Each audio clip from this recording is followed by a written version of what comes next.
Hello and welcome to another episode of From the Green Room. I'm Brian Zelmer, Director of KU Presents at Kutztown University. During the last 30 years, we've brought so many incredible world-class concerts, dance, theater to our stage, Schaefer Auditorium. But during this long intermission due to the pandemic, we've been dark like all the other theaters and not being able to have in-person performances. So instead, we're doing this special program called From the Green Room, where we have conversations with different professional performing artists, directors, educators, all across the industry, to bring them to your home and hopefully just keep the performing arts on your mind as we move forward in this together.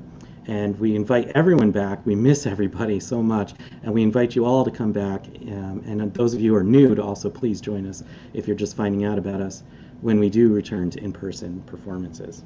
So let's get down to today's guest. We have a very wonderful guest, actually two as a surprise. Let's start with our main guest today. Among her very long and impressive resume, Dr. Maria Esteriado is a professor of piano and chamber music here at Kutztown University. She serves as Director of Chamber Music Outreach and is also the Artistic Director for the Kutztown University Summer Chamber Music Festival. Before I bring Maria on, I'd like to share a short sample of her playing the piano from a recent virtual program that we have here at KU called Music Mondays. In this video, she's performing with her husband, violinist Kurt Nikkanen, and the KU String Ensemble under the baton of Dr. Peter Isaacson.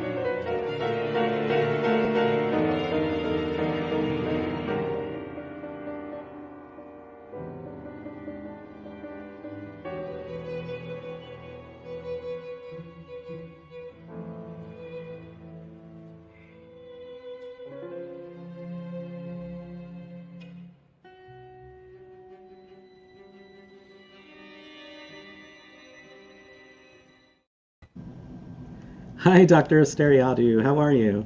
Hello, Brian, and please let's speak to each other with our first names, if that's okay. Absolutely, sure. Thank you, Maria. Brian, how are you? I'm doing wonderful. Can you please tell us a little bit about that piece we just heard? Because there's something special about that happened for the KU students. Absolutely, yes. This is a piece by a Greek-American composer called Dinos Konstantinidis, who actually lives in Louisiana and teaches at the University of Louisiana in Baton Rouge. I have been in great contact with him for a long time, and I have performed a lot of his music. And we have created here at Kutztown University our KU chamber music players, which is a flexible chamber orchestra that really has a mission to perform works by either traditional composers or new formally works by new composers. So when Dinos Konstantinidis heard that we have this orchestra, he asked me if we kindly can perform several of his concertos with this orchestra at Carnegie Hall. They had a special on his music 3 years back. And of course, that was a very exciting moment for us. And we said, yes, of course, we can do that. We rehearsed a lot and we performed 3 concertos with our KU chamber players at Carnegie Hall. And after that, Dinos was so thankful and so pleased with the result that he invited the orchestra to perform again in the fall of 2020, which unfortunately had to be postponed for hopefully the fall of 2021. This one, the piece that you just heard, is a piece for violin and piano and orchestra. It's a short concerto called Encore 2. For violin and piano, and Dinos actually wants us to record that piece for a very important CD company that he is working with. Nice. And we are going to record this actually in March along some other works by his, which are going to then be released by his CD label. So we are very excited, and we already performed live the piece, and we're preparing for our recordings at the end of March. Nice. You've only been talking for 2 minutes, and I'm already super impressed with the KU Music Department and what we offer students here. It's just incredible. Before we go on a little bit more about our students, I just wanted to talk to you as a professor during this time, and if you could just maybe explain for a lot of us who don't teach what it was like, especially teaching something like performing arts, where there's a lot of close contact and hands-on even approaches. How do you go from what you were teaching before the pandemic to how it's changed and what you do now? How do you connect with your students and help them learn? Very good question, Brian. Music, first of all, is a way of communicating our feelings that's actually not depending on words. Through music, we can communicate something very special. It's the closest thing to a universal emotional language, I would say. And it's very important that we give our students the opportunity to perform, to express themselves in other medium other than social media. They become more in touch with their feelings, and they become more in touch with who they are and how comfortable they are in expressing themselves. And that, of course, has been done throughout years. That's what we are doing with the missionaries of music, passing it down to our students. As the pandemic hit, we faced, of course, we're faced with a lot of challenges. How are we going to keep this going? How are we going to still be able to give the emotional support to our students? How are we going to make sure that our students get the best out of us and out of what they are learning? They had to learn a lot of different ways of experimenting with, of course, with the lessons as well as playing with one another. We thank, of course, our technology, and thank Zoom for enabling us to make a very quick change.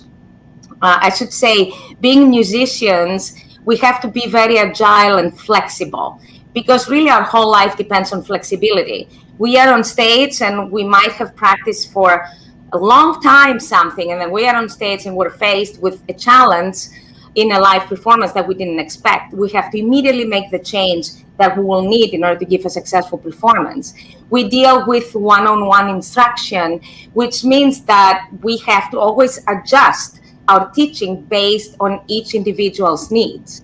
So when the pandemic hit, we had to be creative as music teachers and find ways to actually still keep that connection going. Zoom was great. Our IT department at KU was great. And we were able to actually, through playing around with music, with audio mastering and camera mastering, to create our one-on-one lessons. Now, the challenge was in chamber music.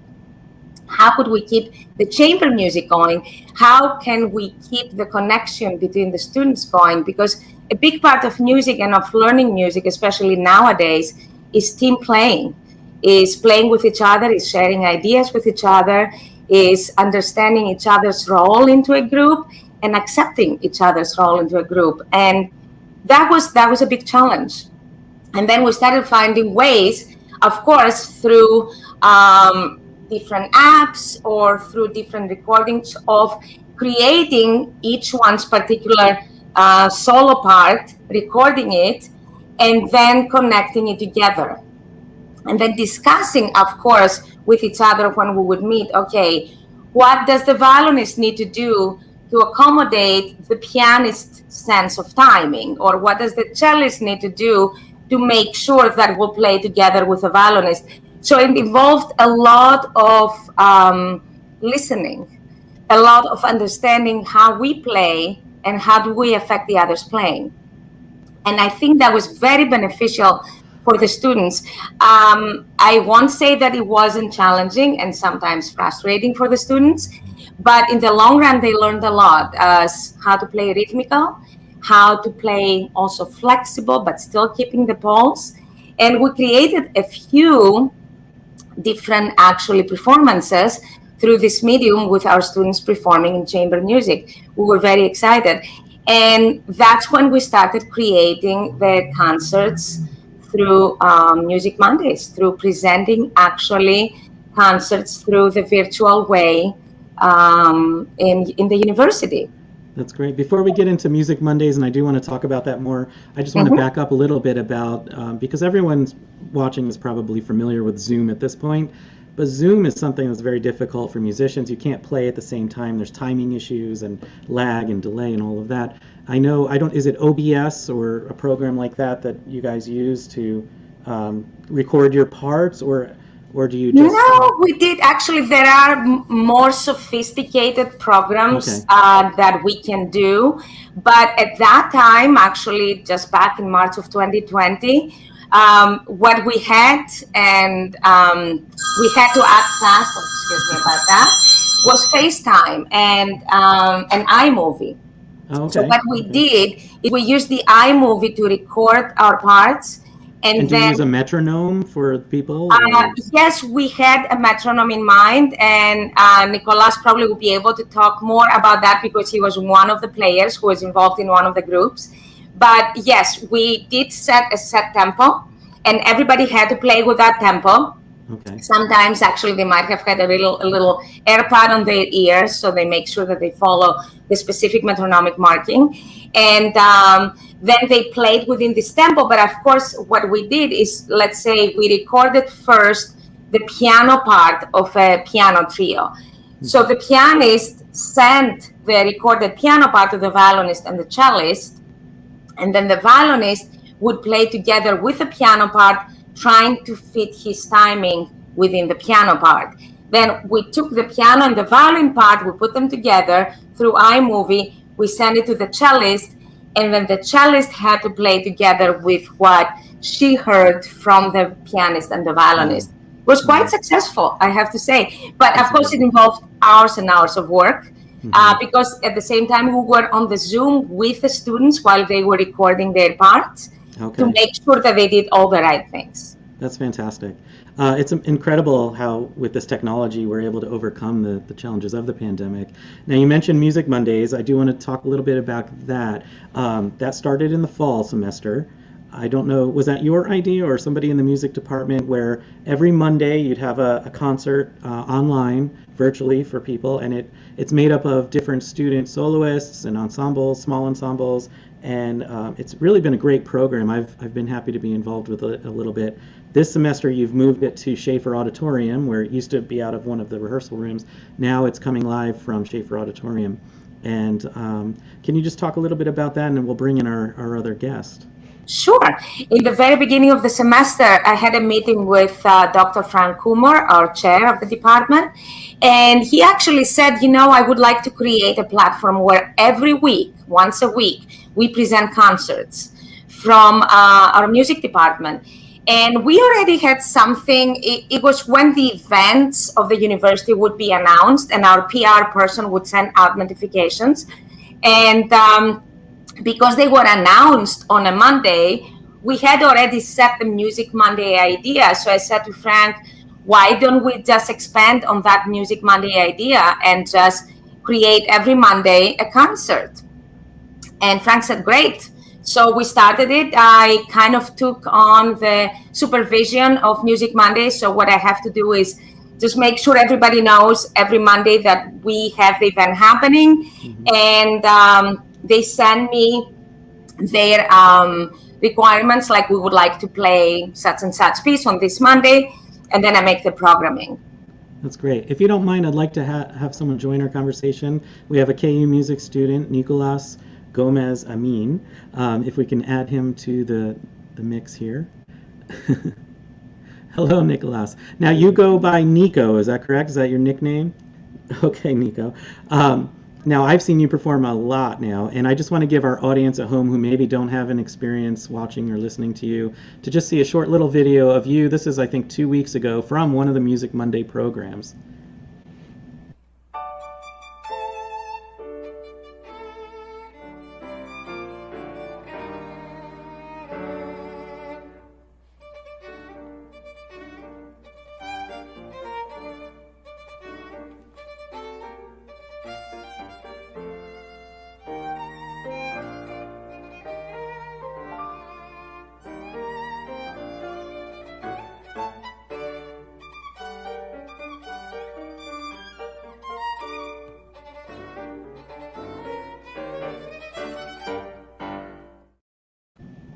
Incredible, incredible.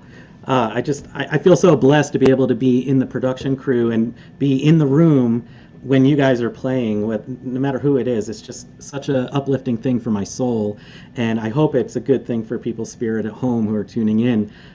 I just want to ask both of you if you could just respond. Do you miss playing for a live audience, in person, having them there? And I imagine there's some sort of give and take and energy that they bring to the room, no? Can either of you just talk a little bit about that, what it's like to not have that now? Nico, you want to start first, and then I can embellish. Yeah, there is a difference. It has to do with what you just said about the energy that we're receiving directly from the audience, and that's something that we definitely miss. However, the experience of recording and live streaming has been incredibly fulfilling, I think. Also, it's a learning tool. For us, it's very useful to be able to see exactly what we're doing, and it's actually also pretty stressful in a way. It's a different experience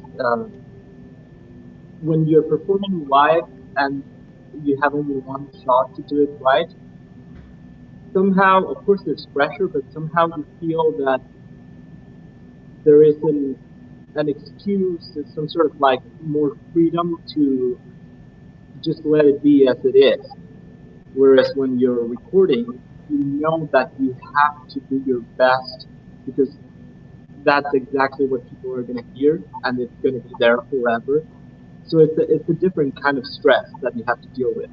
But that same stress, you can use it as a learning tool, as I said, and grow up a little bit from that experience. There's the opportunity to listen to your performance and to look exactly what you're doing from a different perspective that is not distorted. So that's very useful. Great. Now, Nico, you're here from Chile, correct? You're on the President's International Piano and String Quartet. Maybe Maria can tell us about that program real quick. Sure. This is a program that actually Dr. Hawkinson initiated at the very beginning of his career here at KU. And he wanted to have ambassadors from all over the world, creating a piano quintet, which is a piano and 4-string players, and giving them full scholarship for all 4 years, and being here sort of as the musicians of the university. So our quintet will play as needed on different functions for the university. It has been a tremendous experience, I think, for the students, but also for us to be able to actually work with people from all over the world, and also be able to give the opportunity on students who otherwise wouldn't have the possibility because of funds to come and study in America. Now, Nico, you in Chile, I read your bio, and you were a concertmaster of a group, and you're playing on a lot of large stages down there. How did someone from Kutztown come and lure you here to come and study at Kutztown University? Did you even hear of Kutztown University at the time? Well, I was very fortunate and lucky to meet Kurt and Maria back home in the Chamber Music Festival in Chile, and I played there for Kurt in a couple of master classes he did, and I played with a chamber music group that he coached, and I guess I caused a good impression. So we got along, and they kindly invited me to be part of this program. And at that time, I was already considering studying abroad, but in a different place where I didn't really feel entirely comfortable with, making such a big and life-changing decision. But they gave me the confidence, they gave me the trust, and they helped me through the whole process. So I really felt it was the right choice for me to make. That's wonderful, and we're very blessed to have you here with us, so I'm glad you decided to take them up. We're almost out of time, but every week we have a question from the commercial music students, and this week the question is, and this is for both of you if you both want to take a stab at answering it, how do you stay inspired to create despite not having the same performance opportunities as you did before? You want me to talk, Nico? Well, you probably might want to hear that from both the faculty part and also from the student aspect. The main thing I think that really gives us inspiration right now is the fact that people are feeling trapped and isolated. And music is a very encouraging connection between people. And sharing something of ourselves during these times is what really keeps us going. Also, let's not forget that music is really timeless. So we do want to keep music alive. Mm-hmm. The best things after Music Mondays are the emails that I get from usually people from the community sending me and just thanking me for how much those Music Mondays have helped me get through, because there were many people who were part of our concerts every week, every day almost, and they miss that, and they feel that actually now through the screen they have a way of still keeping up in touch, and that's very important for them and also very important for us. Nico, same thing, or do you have anything you'd like to add from a student's perspective? No, definitely. It's very meaningful to be able to play with people again after such a long period of isolation, and just whatever excuse you can have to gather around with people, with your partners, with your professors, all of that is very meaningful. And also this feeling of really overcoming the challenges and creating beauty, creating something that you can share. To me especially has been really, really beautiful to be able to share what I do here with my family and friends back home, an opportunity that I didn't have before because we're not used to do all this live streaming. And I really hope that we're able to keep that in the future after we're hopefully done soon with the pandemic issue. You hit on my last question, so I'll just reiterate that because it's a little difficult to hear. Your microphone isn't the best right now, Nico. But basically, what do you think? Do you think we'll keep any of this virtual stuff going forward? A lot of people are speculating in the industry that some of this is here to stay, that there has been some good in it. I know when I spoke with, when I was reaching out to Dr. Asteriadou, she was actually, she couldn't get back to me right away because she was teaching a lesson to people in China. So, I mean, these amazing things that can happen with this technology, I don't imagine that's going away, but I'm just curious what your say is. And Nico, you get to have your family tune in to performances here in Kutztown. I mean, I'm hoping that some of this stays. What are your thoughts? Yeah, absolutely. I think it's very important to keep the good things that came as solutions that we never thought we were going to need. But that actually have been very positive. They have had a very positive impact in our formation and also in the way we share music with each other. And lessons through FaceTime, Zoom, and all that. It's a great tool. It means I can keep learning violin over the summer and over the break, as long as my professors are willing to do that. Nice, nice. Maria, I'll give you the last word on this, and then we have to move on. Sure. What I want to say is we always have to make something positive out of a negative. And I think this pandemic have taught us all a lot. And for us music educators, has only opened our mindset to ways to share more of our music with the world. Becoming also for our students, becoming more proficient digitally will help them to actually give more to music as they go on to their own careers, but also will help music to live on longer. And that's what we're here for as music ambassadors. Nice. Well, Maria, Nico, I want to thank you both for coming onto our program today. Hopefully the people at home have learned some things, how wonderful our KU music department is, and the amazing and incredible experiences that our students get here. You can learn more about the Kutztown University's Department of Music by going onto their website, kutztown.edu/music, pretty simple, and tune into Music Mondays. That's open to everybody. So if you haven't tuned in already, it's on the Music Pages website, or on their YouTube. I think you can go to their website to learn the link for for that if you don't know already. And with that, I'm going to say goodbye to you guys, and thank you again for coming on, and I'll see you both real soon. Thank you so much, Brian, for inviting us. Thank you. And I want to thank you all at home for tuning in today. Please help us share and spread the word. You can go back and watch any of these episodes. This is our third episode now. Up next, for next Wednesday, we have Reading Symphony Orchestra's Executive Director, David Gross. He and I will be talking about some of the things that an orchestra has been doing during this pandemic down in Reading, and so that's going to be exciting, and a lot more after that. So once again, I'm Brian Zellmer for KU Presents, and until we can say our usual tagline of see you at Schaefer, I guess next week we'll just see you right here from the green room.